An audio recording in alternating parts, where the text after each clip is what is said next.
I just want to make sure there's some moral clarity out here while our dementia-addled president, convicted fraudster and chief, is demonizing the Somali community in Wisconsin and telling all these stories about the fraud that was taking advantage of COVID. I'm going to tell you, this whole scam made possible by the lax regulations under Trump. This happened, the crime happened under Trump's first term when he was mismanaging COVID and everybody was getting these grants and these PPP loans. There was a lot of fucking fraud, a lot of COVID fraud. His Republican cohorts, they got all their PPP loans forgiven. Hundreds of thousands, millions of loans forgiven under Donald Trump. I'll do a separate story on that. So I don't want to hear the bullshit about Somali fucking fraud. Every community has its bad actors, but I never, ever want to hear people talking about this again. Specifically, the Somali fraud in Wisconsin without talking about this bitch right here, Aimee Bott. She was the ringleader. She incorporated the company. She organized the fraud. And she also fired people who would not fudge the numbers for her. And the only reason that this case ever even got busted or discovered at all was because of Somali whistleblowers. So let's have some moral clarity here.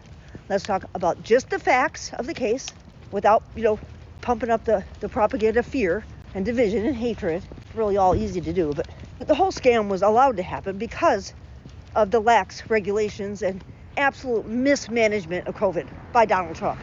Then some Somali whistleblowers came forward.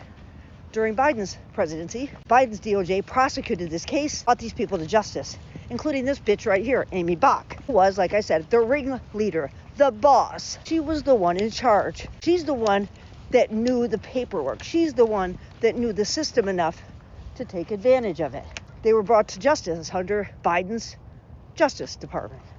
Over 70 of them, I do believe, because of Somali whistleblowers. I think that these are important distinctions. We have to continue to push back every time they try to, I guess everybody knows that I'm a pedophile. But look, they're eating the dogs, they're eating the cats. It's not gonna work this time.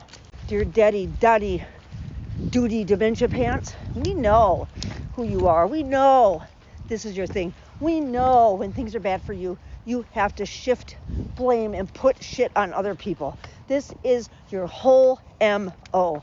And if there's anybody out there that doesn't know this by now, well, I'm here to tell you.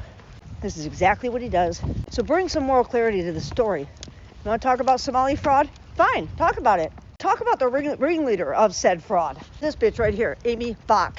Don't tell this story without mentioning white woman, Aimee Bott, MAGA woman, Republican woman. Don't talk about this story without bringing her up. Maybe flashing her picture around. Otherwise, Somali residents with TPS would never have known how to perpetrate a fraud on this scale. They just wouldn't have. Just some moral clarity to the story, folks. We can't not offer that up. Thank you guys for watching my videos.